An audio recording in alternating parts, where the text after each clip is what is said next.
السلام عليكم ورحمة الله وبركاته. وعليكم السلام ورحمة الله وبركاته. إن الحمد لله نحمده ونستعينه ونستغفره ونعوذ بالله من شرور أنفسنا ومن سيئات أعمالنا من يهده الله فلا مضل له ومن يضلل فلا هادي له وأشهد أن لا إله إلا الله وحده لا شريك له وأشهد أن محمدا عبده ورسوله. أعوذ بالله السميع العليم من الشيطان الرجيم من همزه ونفخه ونفسه. بسم الله الرحمن الرحيم. يا أيها الذين آمنوا اتقوا الله حق تقاته ولا تموتن إلا وأنتم مسلمون. يا أيها الناس اتقوا ربكم الذي خلقكم من نفس واحدة وخلق منها زوجها وبث منهما رجالا كثيرا ونساء واتقوا الله الذي تساءلون به والأرحام. يا أيها الذين آمنوا اتقوا الله وقولوا قولا سديدا يصلح لكم أعمالكم ويغفر لكم ذنوبكم ومن يطع الله ورسوله فقد فاز فوزا عظيما. أما بعد فإن خير الحديث كتاب الله وخير الهدي هدي محمد صلى الله عليه وسلم وشر الأمور محدثاتها وكل محدثة بدعة وكل بدعة ضلالة وكل ضلالة في النار.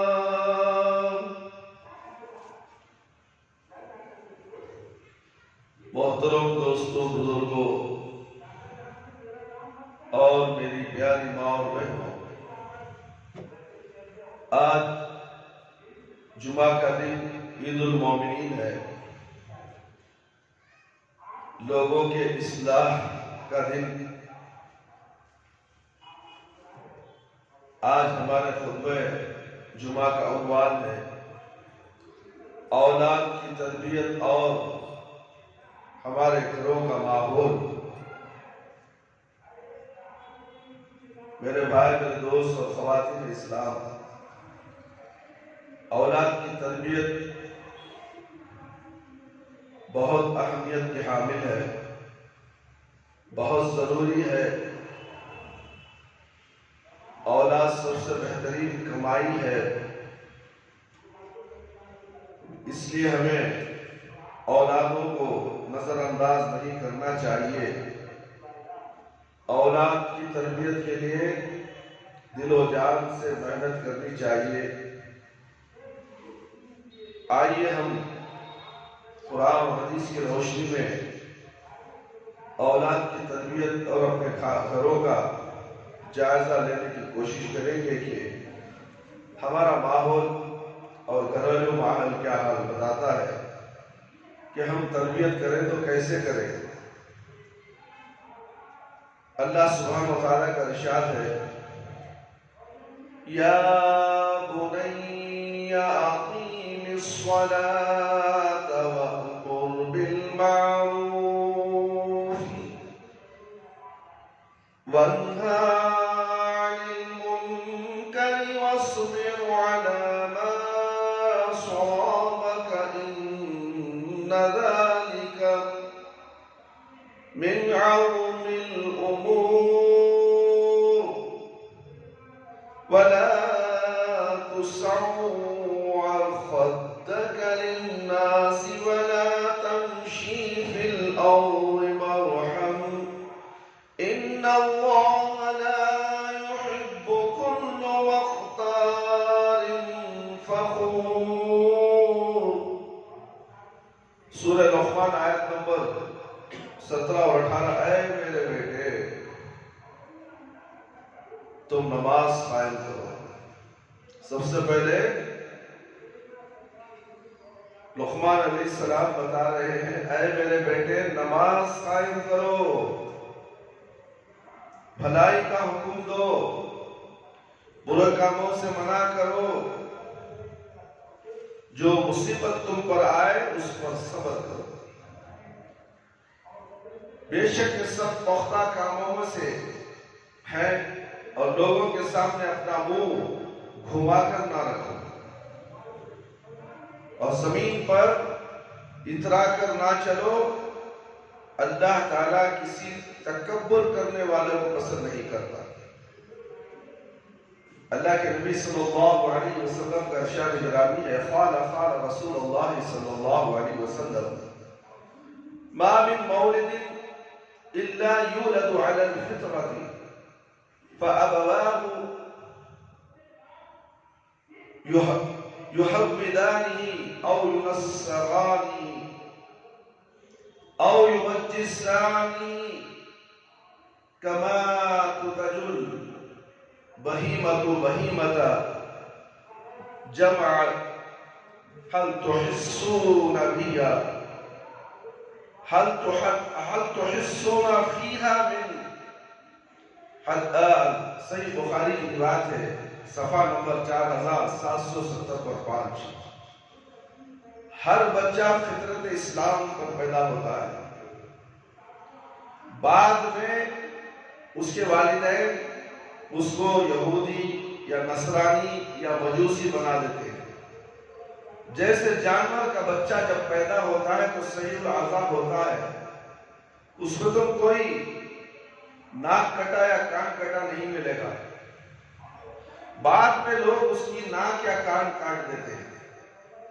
اسی طرح بچہ جب پیدا ہوتا ہے انسان کا وہ بھی فطرت اسلام پر پیدا ہوتا ہے اور اس کے ماں باپ اسے مشرک بنا دیتے ہیں، بدعتی بنا دیتے ہیں، مجوسی بنا دیتے ہیں. جیسے باپ دادا کرتے ہیں اسی روش پر یہ بچہ بھی چلنے لگتا ہے. بس یہ اسی طریقے سے نسل در نسل چلتی رہے گی.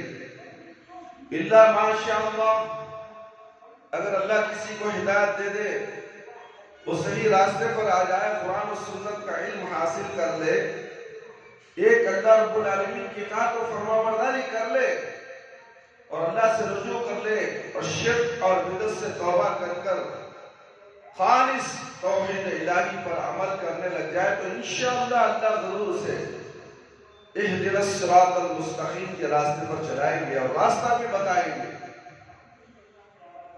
میرے بھائی، میرے دوست اور خواتین اسلام، خطبہ مسنہ کے بعد آپ کو سورہ لقمان کی 2 آیتیں اور ایک نبی کریم صلی اللہ علیہ وسلم کی حدیث سنائی گئی ہے.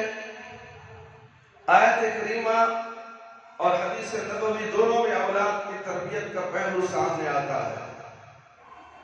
آیت کریمہ میں لقمان علیہ السلام اپنے بیٹے کو عمل صالح اور اخلاق حسنہ کی تعلیم دے رہے ہیں.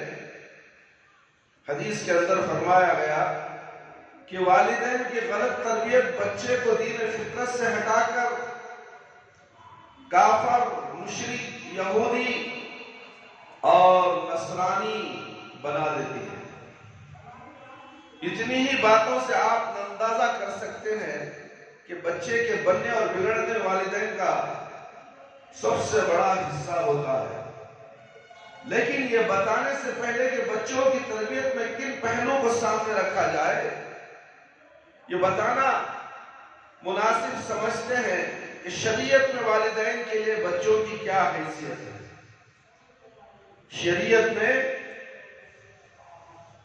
والدین کے لیے بچوں کی کیا حیثیت ہے۔ ایک حدیث سماعت فرمائے میرے بھائی، میرے دوست اور خواتین اسلام۔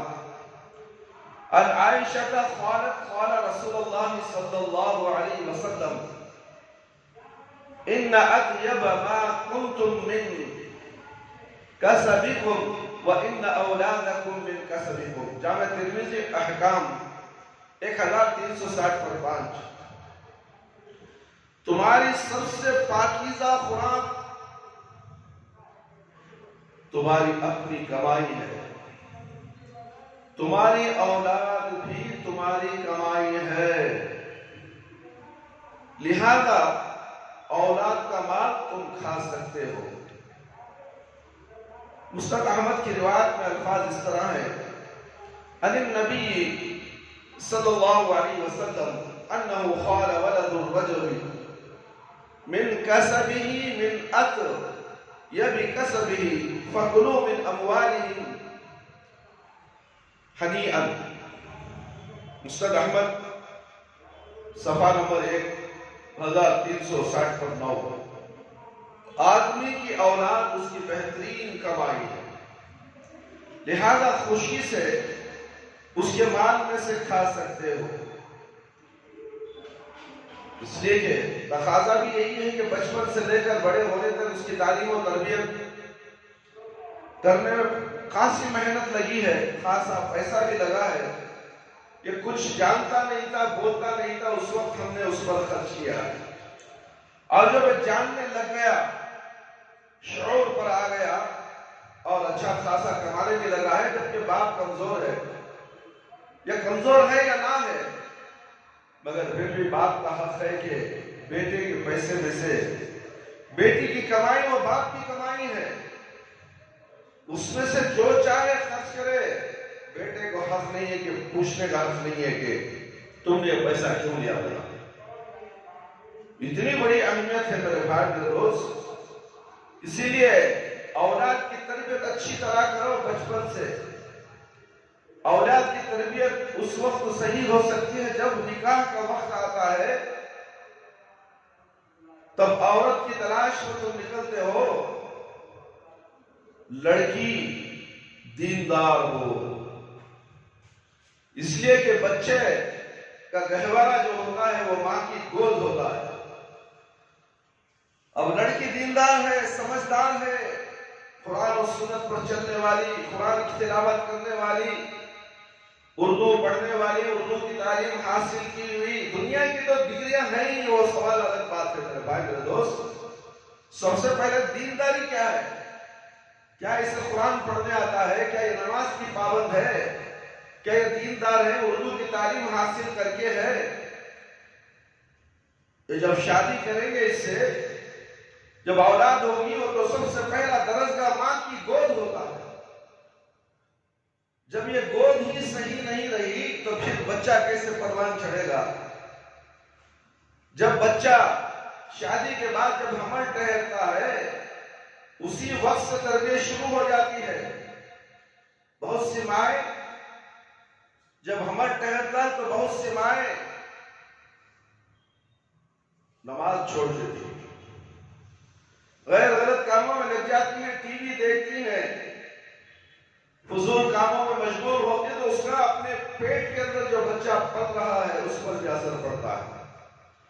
وہاں سے شروع تربیت۔ اگر ماں اچھی ہے، حمل کے دوران نماز بھی پڑھتی ہے، قرآن کی بھی تلاوت کرتی ہے، اور وقت جو ملا ہے اسے ذکر و اذکار میں گزارتی ہے، تو ایسی ماں کے پیٹ کے اندر جو بچہ پل رہا ہے، انشاءاللہ وہ بچہ تربیت یافتہ ہوگا، اور ماں کی گود میں جب آئے گا، اور ماں کی گود میں آنے کے بعد بھی اسے تربیت وہیں سے ملتی ہے، اور پھر وہ ایسا نہ ہو کہ گود میں بچہ ہے اور آپ ٹی وی دیکھتے بیٹھے رہیں، بچہ کھانا نہیں کھاتا تو آپ ایسا کرتی ہیں کہ ٹی وی ڈال کر کارٹون دکھاتی ہیں، اور کارٹون دکھا دکھا کے اسے نوالا کھلاتی ہے یا دودھ پلاتی ہیں، تو بچے کا ذہن وہیں سے خراب ہونے لگ جاتا ہے۔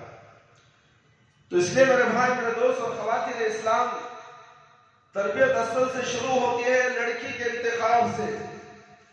لڑکی کا انتخاب صحیح ہو اور لڑکا بھی دیندار ہو، لڑکی بھی دیندار ہو، تو انشاءاللہ وہ گھر جنت والا گھر بن سکتا ہے۔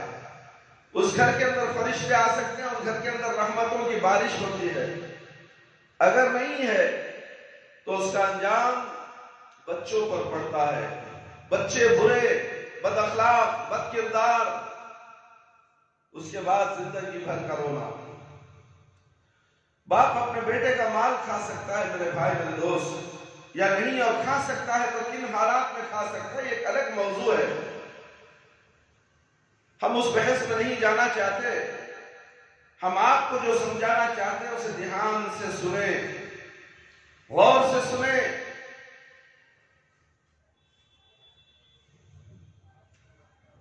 نبی کے حدیث میں اللہ کے نبی صلی اللہ علیہ وسلم نے اولاد کو آدمی کی بہترین کمائی قرار دیا ہے، لیکن ہمارا سماج اور ہمارا معاشرہ اولاد کو اپنی کمائی نہیں سمجھتا۔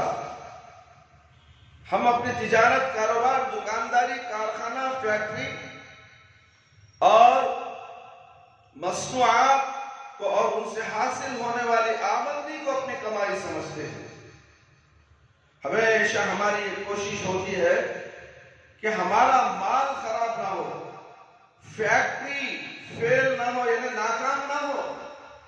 ہماری کوشش ہوتی ہے کہ ہمارا تیار کردہ مال امتیازی شان کا مالک ہو۔ اگر گراہک دیکھتے ہی ہمارا مال فوراً اٹھا لے اور خرید لے، وغیرہ وغیرہ، لیکن ہم اپنی اولاد کے لیے یہ امتیاز نہیں سوچتے کہ ہمارا بچہ گاؤں اور محلے میں سارے بچوں سے نیک اور سچا ہو، ہمارا بچہ نیک ہو اور سچا ہو، نمازی ہو، با اخلاق ہو، رفتار گفتار اخلاق و عادات میں امتیازی شان کا مالک ہو۔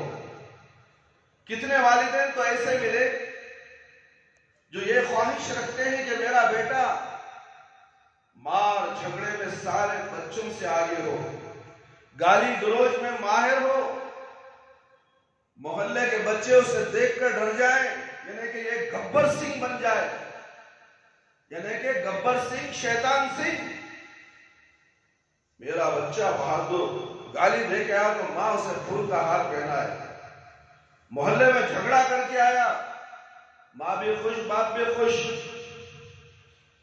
کچھ والدین ایسے بھی ہوتے ہیں میرے بھائی خواتین اسلام، کچھ والدین ایسے ضرور ملیں گے جو اپنے بچوں کی تعلیم اور تربیت کے لیے فکر مند ہوتے ہیں، اور ان میں بھی اکثر اسکول اور کالج کی تعلیم کی حد تک فکر مند ہوتے ہیں۔ کچھ اولاد کے لیے ماں باپ فکر مند ہوتے ہیں، مگر کون سی تعلیم کے لیے؟ دنیاوی تعلیم کے لیے بہت فکر ہوتے ہیں۔ میرا بچہ میٹرک پاس کرے، پی یو سی پڑھ لے، ڈگری حاصل کر لے، ٹھکریاں حاصل کر لے، دین سے اسے کوئی تعلق نہیں۔ دین ملے یا نہ ملے، وہ مرتے مرتے دم تک دین جان لے گا۔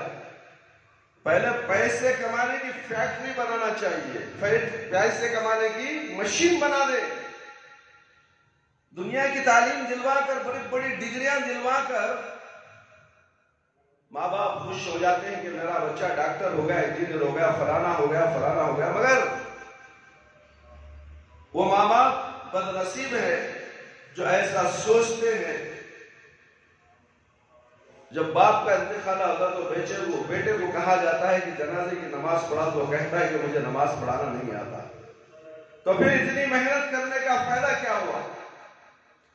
جب باپ کا جنازے کی نماز نہیں پڑھا سکتا، آپ نے تو اسے دنیا کی بڑی بڑی کتابوں کی ڈگریاں دلوا دی، مگر سورہ فاتحہ اسے نہیں معلوم، نماز میں کیا کیا دعائیں کیا کیا پڑھا جاتا ہے اسے نہیں معلوم، اللہ کون نہیں معلوم، نبی کریم صلی اللہ علیہ وسلم کون ہے نہیں معلوم، باقی کے سب چیزیں معلوم ہیں میرے بھائی میرے دوست۔ اسکول اور کالج کی تعلیم کی حد تک فکر مند ہوتے ہیں، نماز اور اخلاق کی فکر نہیں کہ درجے میں ہوتی ہے، کوتاہی کہیے یا بھول شاید ہم سے اس لیے ہو رہی ہے کہ ہم اپنی اولاد کو بہترین کمائی اطیب الکسب نہیں سمجھتے، اگر سمجھتے تو اپنی اولاد کو سنوارنے پر اپنے کارخانہ اور فیکٹری سے زیادہ توجہ دیتے۔ حدیث کی روشنی میں اتنا سمجھ لینے کے بعد آسانی سے بات سمجھ میں آ گئی ہے کہ ہماری اولاد ہماری ساری تجارت اور کاروبار سے زیادہ توجہ کی مستحق ہے، ہمارے کاروبار سے زیادہ توجہ کی مستحق ہماری اولاد ہے میرے بھائی میرے دوست، اس سے زیادہ اپنی اولاد کی نیکی اور صلاحیت کی فکر کرنی چاہیے۔ اب آئیے ہم آپ کو بچوں کی تعلیم و تربیت سے متعلق کچھ بنیادی باتیں بتانے کی کوشش کرتے ہیں۔ بچے کو سب سے پہلے جو چیز متاثر کرتی ہے وہ گھریلو ماحول ہے۔ بچوں کے لیے سب سے بہترین تعلیم گھر کا ماحول ہے۔ بچے جیسا اپنے گھر میں اچھا یا برا دیکھتے ہیں ویسا ہی سیکھتے ہیں۔ والدین اور اہل خانہ کی ہر نقل و حرکت غیر محسوس طریقے سے بچے کے ذہن میں منتقل ہوتی ہے۔ جن گھرانوں میں اتحاد، اتفاق، اطاعت و فرما برداری کا ماحول ہوتا ہے، ان گھرانوں کے بچے بھی عموماً صلح پسند اور اطاعت گزار ہوتے ہیں، اور جن گھرانوں میں اختلاف اور عصیان و نافرمانی کا ماحول ہوتا ہے ان کے بچے بھی عموماً اسی مزاج کے ہوتے ہیں۔ ولی کے گھر میں شیطان پیدا ہوتا ہے، اور شیطان کے گھر میں ولی کی مثال شاذ و نادر پائی جاتی ہے۔ اکثر کہاوت ہے، مولوی کے پیٹ میں پولی، پولی کے پیٹ میں مولوی، اللہ اکبر۔ یہ بچپن سے ہم سنتے بھی آ رہے ہیں اور مشاہدہ کرنے سے ہمیں نظر بھی آتا ہے۔ کوئی نیک صفت انسان ہے، اس کے گھر کے اندر اولاد جو ہوتی ہے وہ ایک دم ناہنجر، نافرمان، بد کردار ہوتی ہے، اور ایک شخص برا ہوتا ہے اس کی اولاد نیک اور فرما بردار ہوتی ہے۔ یہ دنیا کا دستور ہے، اللہ جیسے چاہے ویسا کرے، مگر اللہ نے عقل بھی دی ہے سوچنے کی، سمجھنے کی، اور بندہ اگر اللہ سے رجوع ہونا چاہے تو ضرور اللہ تعالیٰ اسے سیدھی راہ دکھائے گا، اور اس کی تربیت بھی اللہ رب العالمین ہی کریں گے۔ اگر ماں باپ سے تربیت نہ حاصل کر سکا تو اس کے لیے مدرسہ ہے، استاد ہے، جو ماں باپ سے بڑھ کر درجہ رکھتا ہے، استاد، اس کے پاس اس کی تربیت ہوتی ہے۔ انشاءاللہ آگے اور بھی باتیں معلوم ہوتی رہے گی۔ آپ بہت سماعت فرمائیں میرے بھائی اور میرے دوست اور خواتین اسلام۔ بچے بھی عموماً اسی مزاج کے ہوتے ہیں، کوئی باپ یہ نہیں پسند کرتا کہ میری اولاد نافرمان اور ناکارہ ہو، سب یہی پسند کرتے ہیں کہ میں اچھا نہ صحیح کم از کم میری اولاد تو اطاعت گزار اور فرما بردار ہو، ایک اللہ رب العالمین کی عبادت کرنے والی ہو، ایک نبی صلی اللہ علیہ وسلم کی شریعت پر عمل کرنے والی ہو۔ اس لیے لازم ہے کہ والدین پہلے اپنی صلاحیت کا ثبوت دیں، والدین اپنی صلاحیت کا ثبوت دیں، خود اپنے آپ پہ دیکھیں کہ ہمارے اندر کتنی خرابیاں ہیں۔ اگر ہم اپنی اس خرابیوں کو لے کر چلیں گے تو بچہ تمہیں نوٹ کر رہا ہے، تمہیں فالو کر رہا ہے، تم جس راستے پہ چل رہے ہو اسی راستے پر یہ بیٹا بھی چلے گا، تمہاری بیٹی بھی چلے گی۔ جو تم نے راستہ چنا ہے وہ صحیح ہے، یہ اللہ اور اللہ کے رسول صلی اللہ علیہ وسلم کی تعلیمات کے مطابق ہے یا نہیں، یہ ہر باپ کو سوچنا چاہیے، ہر ماں کو سوچنا چاہیے۔ اس لیے لازم ہے کہ والدین پہلے اپنی صلاحیت کا ثبوت دے. والدین کی نیکی زندگی میں بھی اور مرنے کے بعد بھی اولاد کو فائدہ پہنچاتی ہے. وَكَانَ أَبُوهُمَا صَالِحًا. صالح اولاد کی طلب کے لیے جو دعا ہمیں قرآن کریم میں سکھائی گئی ہے اس پر غور کریں میرے بھائی، میرے دوست اور خواتین اسلام. تو آپ کو معلوم ہوگا کہ نیک اولاد کے لیے خود نیک بننا بہت ضروری ہے. ہم خود نیک نہیں ہیں، اپنی اولاد کی فکر ہم کرتے ہیں کہ ہماری اولاد نیک ہو جائے. میں تو جاہل ہوں ہی، میں تو پڑھا نہیں، میری اولاد پڑھ لے. ایسا نہیں ہوتا میرے بھائی، میرے دوست. اس لیے باپ کو بھی چاہیے کہ اپنی صلاحیت کا خیال رکھے. علم حاصل نہ کرتا بھی ہو تو نماز کا تو پابند ہونا چاہیے. اس بات کو نماز نیکی کی طرف لے جاتی ہے، برائی سے روکتی ہے، فحش کاموں سے روکتی ہے نماز. کیا آج کے جتنے جاہل باپ ہیں کیا یہ نماز کے پابند ہیں؟ اپنی اولاد کے لیے، اپنے گھر کے لیے کیا یہ نماز کا وقت نکالتے ہیں؟ تو پھر کیسے ان کی اولاد نمازی بنے گی؟ کیسے ان کی اولاد صالح ہوگی؟ سوچو میرے بھائی، کتنے لوگ ہیں فجر کی نماز کو اٹھنا ہی نہیں چاہتے. چاہے منبر و محراب سے آوازیں گونجتی رہیں، کان میں جوں تک نہیں رہتی. تو پھر بیٹا کیسے نماز کو آئے گا؟ بچہ کیسے نماز کو آئے گا؟ بیوی کیسے نماز پڑھے گی؟ یہ باپ خود جانور کی طرح گھروں میں سو جاتا ہے. الصلاۃ خیر من النوم. فجر میں یہ آواز میناروں سے گونجتی ہے. پورے محلے میں 25 مسجد ہیں اس ہگڑے نگر کے اندر. پوری مسجدوں سے الصلاۃ خیر من النوم، نیند سے بہتر نماز ہے. مگر یہ بولو تو کیا بولو، کہوں تو کیا کہوں، افسوس کے سوا کچھ نہیں. تربیت کہاں ہو رہی ہے، بگڑ رہی ہے کہاں؟ باپ بھی سو رہا ہے، ماں بھی سو رہی ہے. اور بچہ تربیت حاصل کرے تو حاصل کیسے کرے؟ نانا بھی سو رہی ہے، نانی بھی سو رہی ہے، دادا بھی سو رہا ہے، دادی بھی سو رہی ہے، جورو بھی سو رہی ہے. سب گھر میں سوئے مردہ پڑے ہوئے ہیں. کیا جس کا دل مردہ ہو جائے، جو گھر قبرستان کا بن جائے، کیا وہاں سے نیکی کی امید کی جا سکتی ہے، بھلائی کی امید کی جا سکتی ہے، تربیت کی امید کی جا سکتی ہے؟ فیصلہ آپ کے ہاتھ میں ہے میرے بھائی، میرے دوست اور خواتین اسلام. تمہاری اولاد تمہیں منہ پہ تھوکے گی. کاش کہ یہ میرا باپ دیندار ہوتا، کاش کہ میرا باپ بستر چھوڑ کے مسجد کو جاتا تو میں بھی اس کی انگلی پکڑ کر مسجد کو جاتا. یہ باپ دیوس، جہنمی باپ میری نصیب کو ملا ہے. بچہ جب ہوش میں آئے گا تو بولے گا، شعور میں آئے گا تو احساس ہو جائے کہ میرا باپ تو بے نمازی ہے، میرا باپ تو مشرک ہے، خبروں کی پوجا کرنے والا، اللہ کو چھوڑ کر سیمنٹ کو، گارے کچے کو، کنکروں کو، تعویذوں کو، جھنڈوں کو، پلیتوں کو، نہ جانے کن کن کے سامنے اپنا سر جھکائے ہوئے ہے. کاش کہ میں پیدا ہی نہ ہوتا، اس کے پیٹ کے اندر اس کی پیٹ سے میں نہ نکلتا تو اچھا تھا. یہ اولاد کوسے گی تمہیں، یہ اولاد تھوکے گی تمہیں.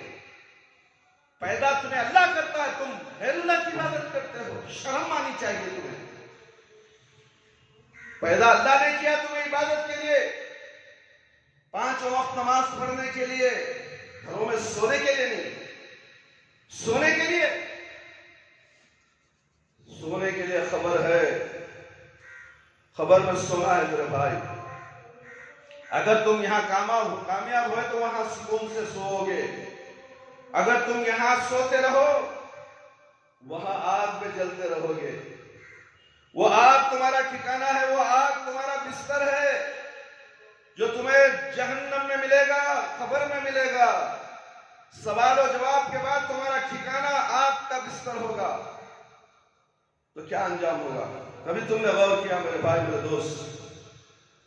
صالح اولاد کی طلب کے لیے جو دعا ہمیں قرآن کریم میں سکھائی گئی، اس پر غور کریں تو آپ کو معلوم ہوگا کہ نیک اولاد کے لیے خود نیک بننا۔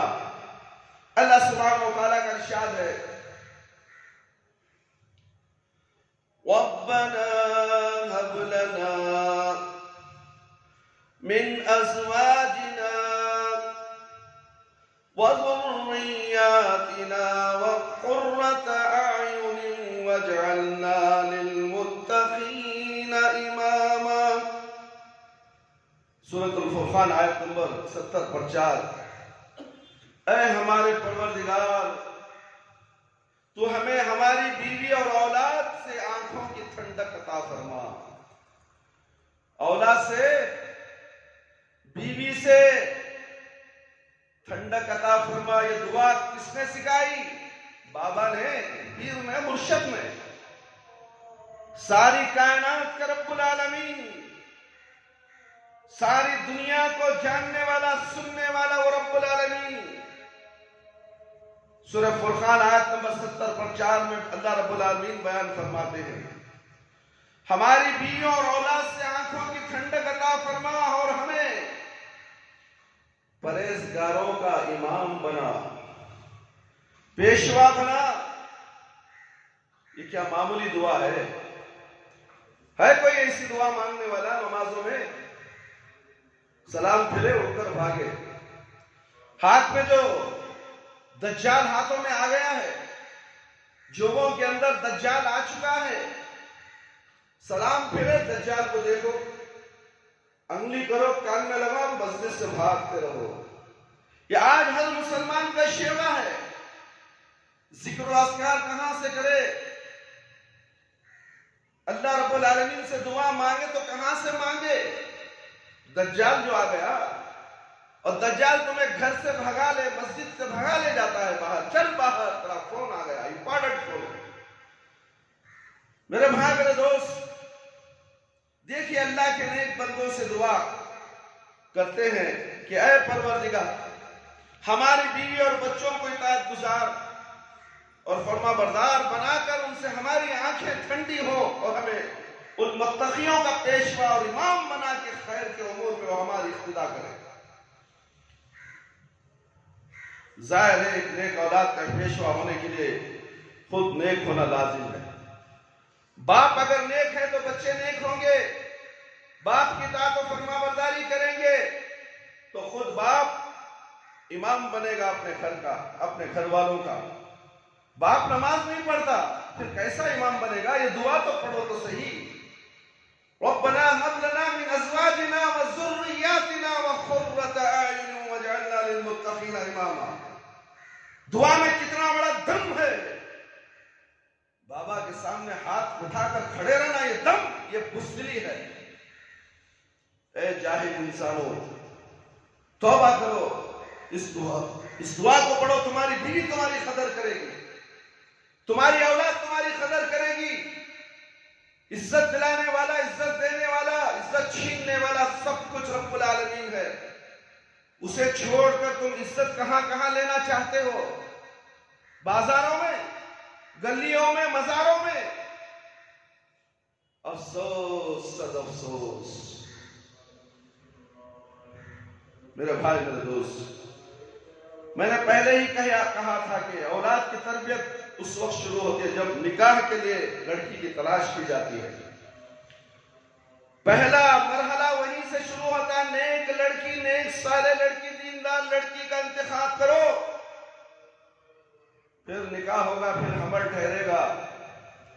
ایام حمل اور تربیت، بعض عرب یہی جانتی ہے کہ تربیت کا مرحلہ اس وقت شروع ہوتا ہے جب بچہ کچھ بڑا ہو جائے، بولنے اور سمجھنے کے لائق ہو جائے، اس سے پہلے تربیت کا کوئی سوال نہیں پیدا ہوتا۔ لیکن یہ غلط خیال ہے میرے بھائی، میرے دوست اور خواتین اسلام، اس لیے کہ بچے کا رنگ و روپ، شکل و صورت اور ذہن فکر اپنے والدین کا عکس ہوتا ہے۔ ظاہر تمام مراحل پیدائش سے پہلے حالت حمل کا ہے، اس لیے ماننا پڑے گا کہ نطفے کے ٹپکانے اور حمل کی تکمیل میں والدین کی جو فکر اور جو ذہن ہوگا وہ بلا شبہ بچے میں منتقل ہوگا۔ جب ماں حمل سے ہوتی ہے تو اس وقت اس کا کردار نیک ہونا چاہیے، دیندار ہونا چاہیے ماں کو، اس کے پیٹ میں اس کا بچہ، اس کے باپ کا بچہ، اس کے شوہر کا بچہ پل رہا ہے۔ شوہر باپ ہوتا ہے میرے بھائی، نسل باپ سے چلتی ہے، ماں سے نہیں۔ ماں تو 9 ماہ اپنے بچے کو پیٹ میں پالتی ہے، سنبھالتی ہے، پروان چڑھاتی ہے، اس وقت اس کا عمل کیا ہے؟ نیک ماں وہ ہوتی ہے جو اللہ رب العالمین کے اطاعت و فرما برداری میں وقت گزار دیتی ہے، قرآن کی تلاوت کرتی ہے، 5 وقت نماز پڑھتی ہے۔ نیک لڑکی کا انتخاب اسی لیے کرو تاکہ شادی کے بعد جب بچہ پیدا ہونے لگتا ہے، حمل ٹھہرتا ہے، تو اس کی تربیت اس بچے کے اوپر پڑتی ہے۔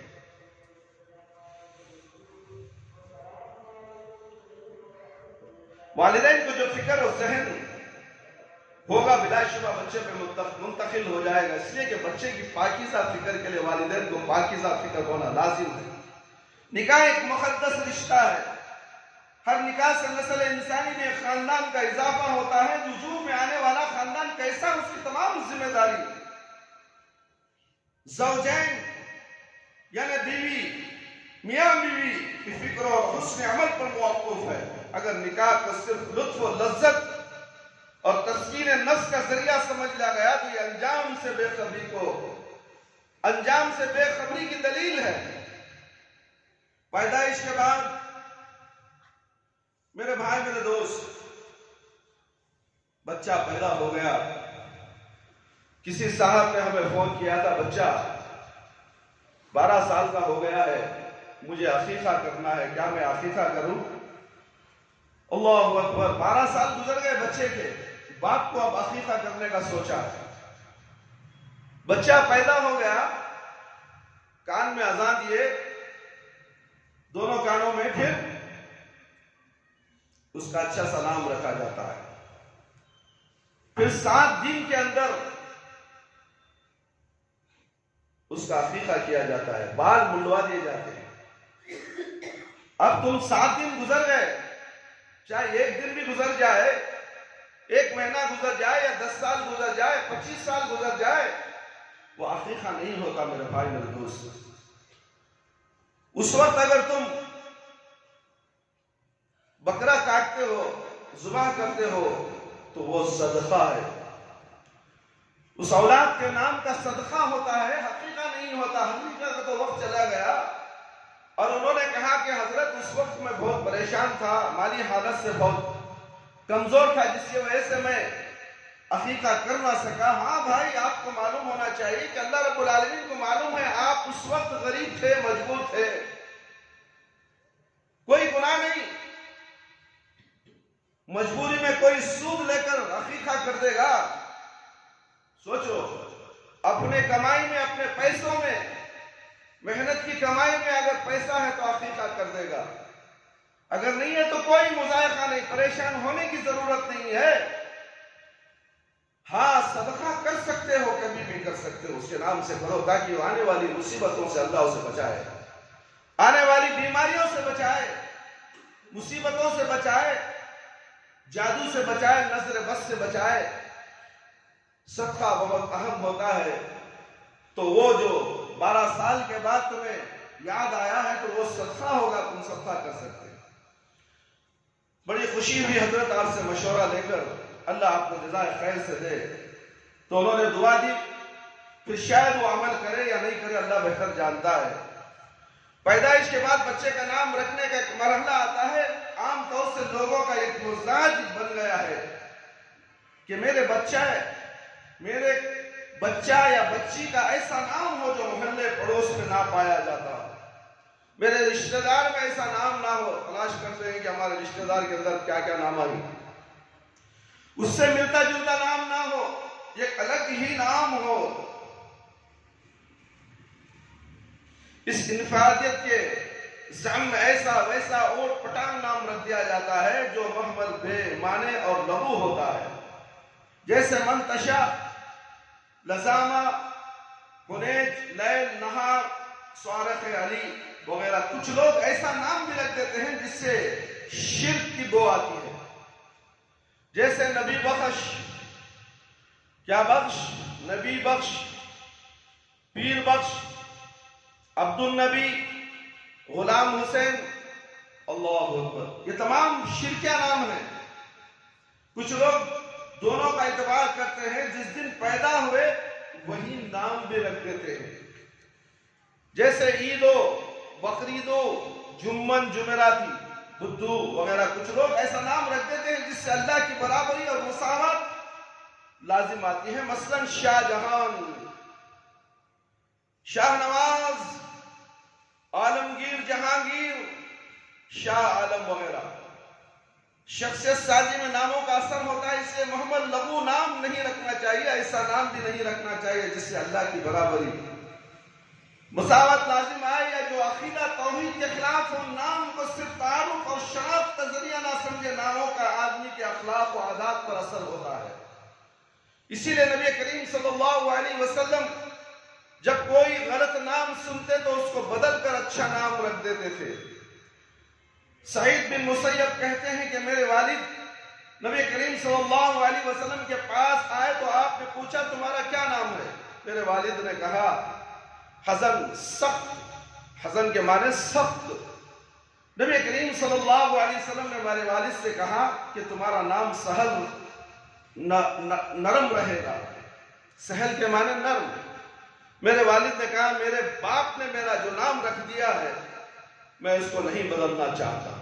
صحیح بخاری صفحہ نمبر 6190۔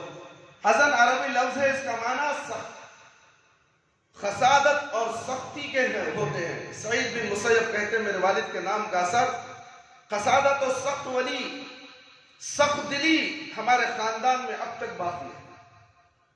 سخت دلی خاندان میں اب تک باقی ہے۔ جو باپ نے نام رکھ دیا اس کا نسل در نسل سخت مزاج کے ہو جاتے ہیں، جھڑکنا، غصہ، تنگ دلی۔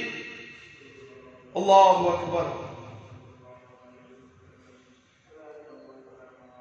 صحیح صلح حدیبیہ کے موقع پر صلح کے لیے کہ مکے سے متعدد سفرا آئے اور گئے، لیکن معاملے طے نہیں پا ہو رہے تھے۔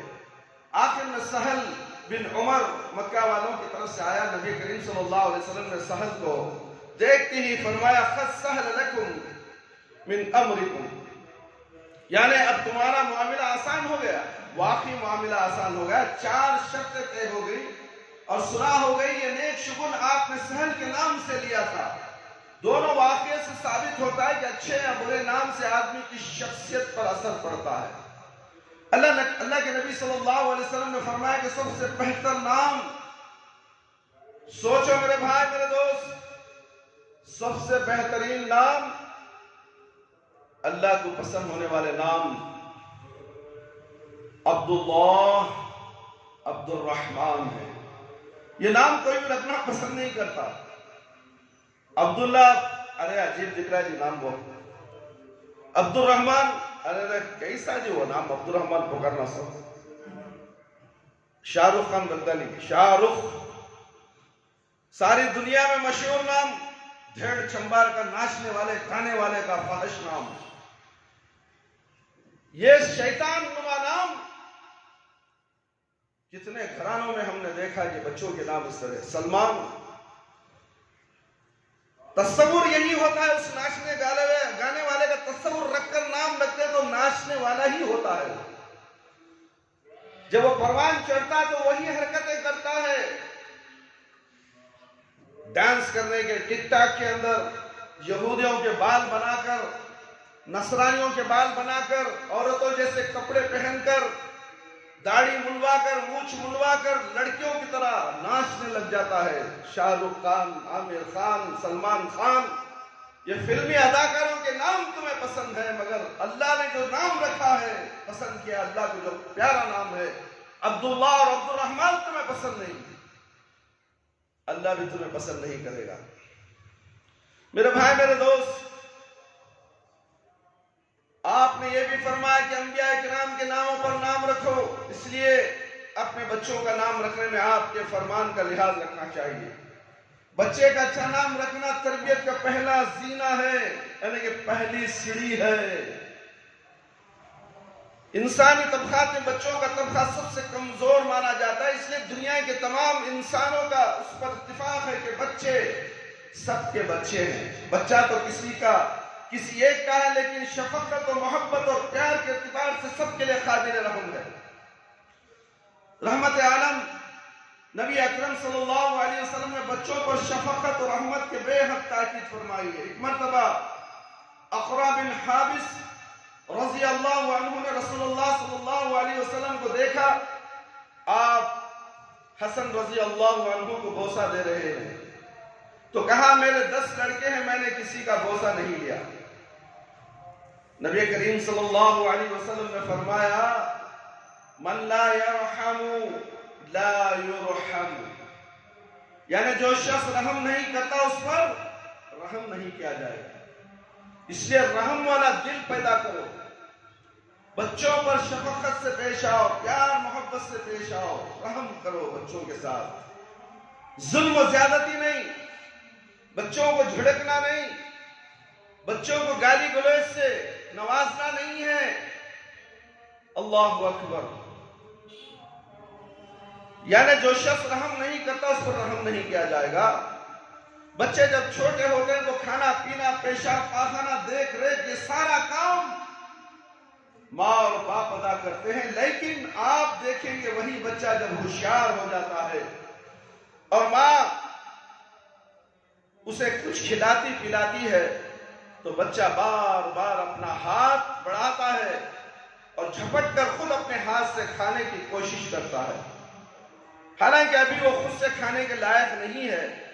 یہ بار بار جھپٹنا اس کی فطری استقلال اور حریت کی طرف اشارہ ہے جو اللہ نے ہر انسان کے دل میں ودیعت کر رکھا ہے۔ حریت، استقلال اور آزادی انسان کا فطری حق ہے، اسے دبانا اور کچلنا نہیں چاہیے۔ والدین جب اس کا مشاہدہ کر لے تو بچوں کو مارنے اور ڈانٹنے اور جھڑکنے سے پرہیز کرنا چاہیے۔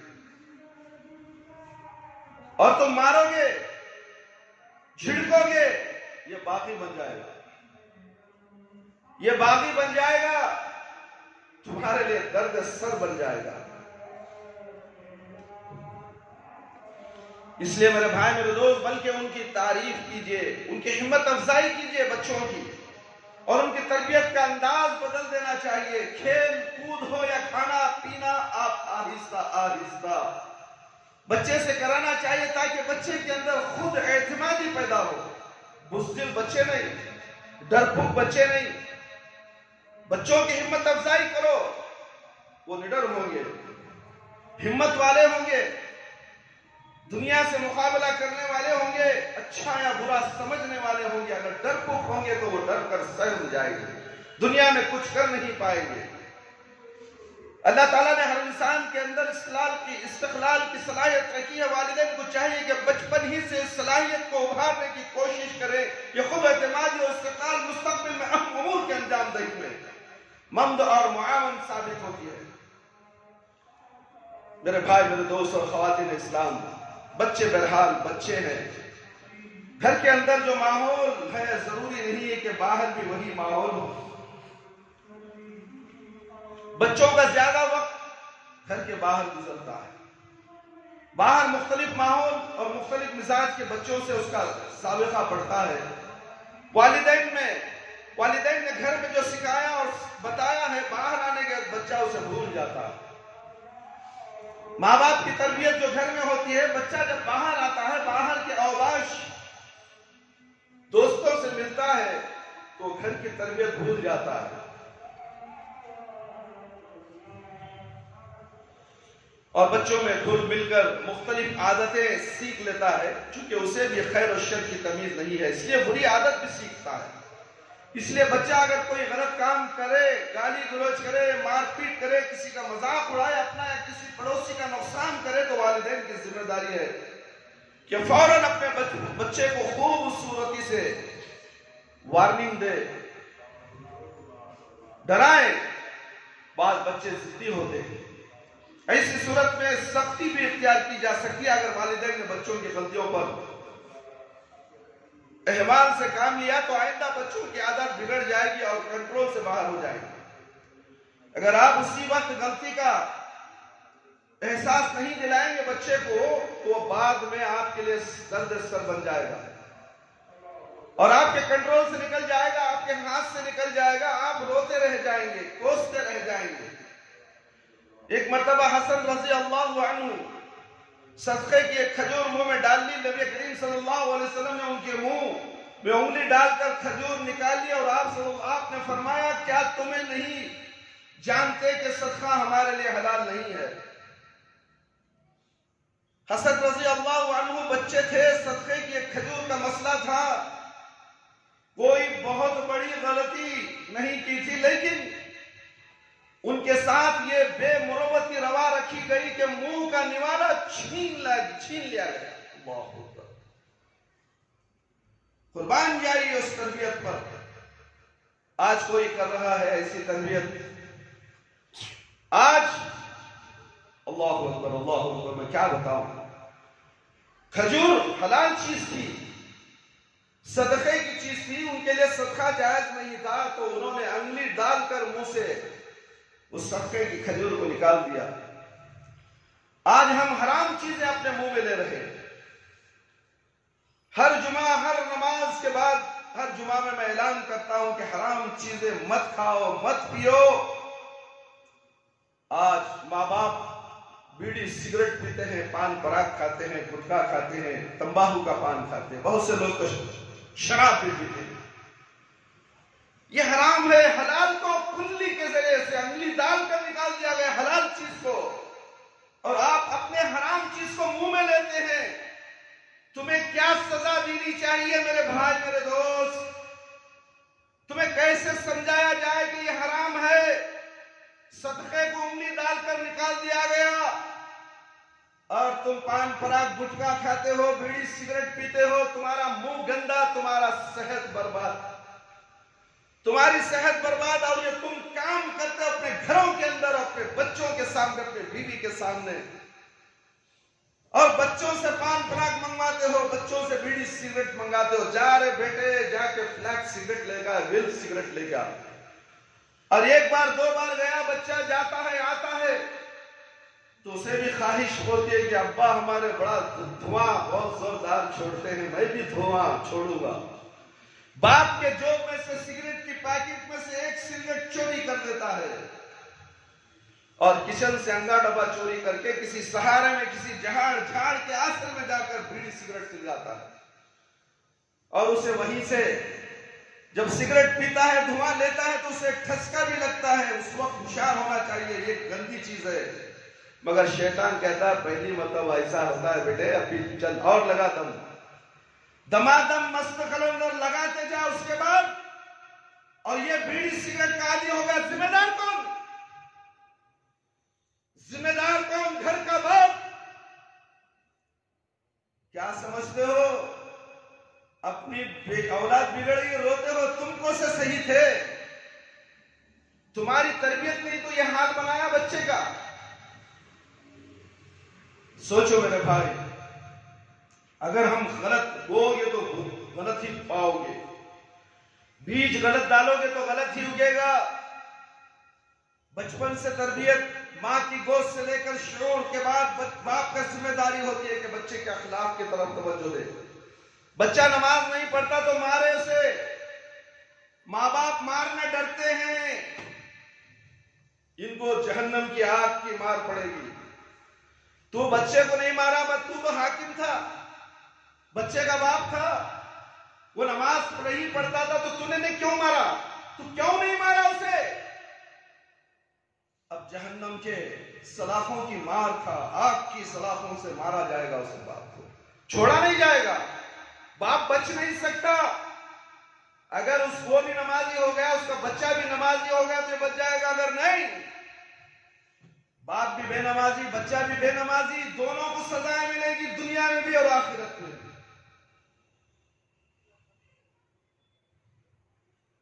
سوچو میرے بھائی، صدقے کا کھجور منہ سے نکال دیا گیا اور ہم پان پراگ کھا کر، بیڑی سگریٹ پی کر مسجد میں آ کر کھڑے ہو جاتے ہیں، نماز پڑھتے ہیں، مسجد کی خوشبو کو مقدر کر دیتے ہیں، بدبودار بنا دیتے ہیں، فرشتے مسجد میں ہوتے ہیں۔ میرے بھائی، میرے دوست،